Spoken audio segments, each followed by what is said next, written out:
Well, this is a test. We're going to do a nozzle check. So this is the first thing that we would do in the morning, is come in and turn on our machine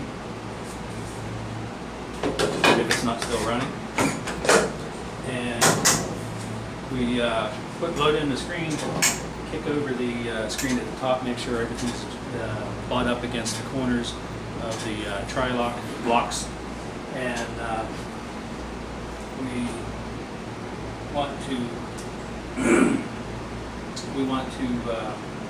make sure our positioning of the nozzle check is in the correct location, and I'm going to move it over. It was last at 9.5. Nozzle checks are 1.5 inches wide, so I'm going to move it over.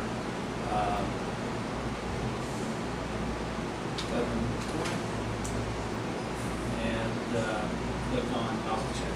Now you only enter the information under origin for calibration. That's where you do your nozzle checks. And so I'm going to click on nozzle check, run the machine. It's loading up right now. Light comes on in the back, tells you it's ready, and then you hit the print button. We're working with an ST machine today.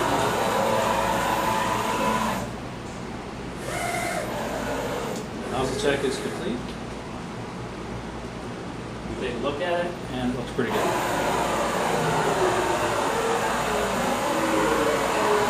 I'll take this out and take a look at that.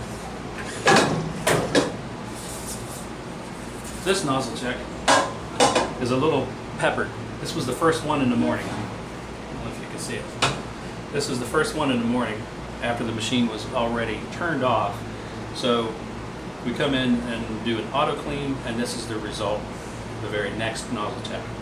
And there's still one or two lines in here, so if we're going to do fine halftone detail, we want to try to get 100% nozzle check. And that means no white lines coming through the nozzle checks, which is a result of air stuck in your lines from being turned off overnight.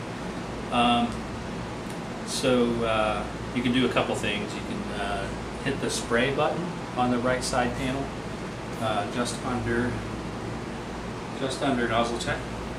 You can do that 3 to 5 times and see if it clears out, and do another nozzle check, and you still have a couple lines.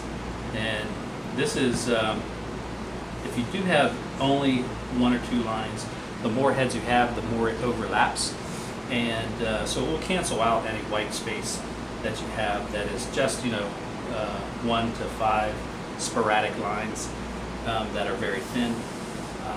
This nozzle check is pretty much what you would consider 99.5% perfect.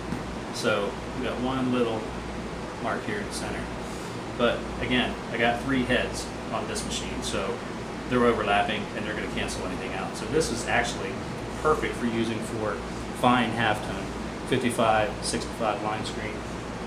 And something like this, you definitely don't want to use at all. You want to work on and get this to something decent.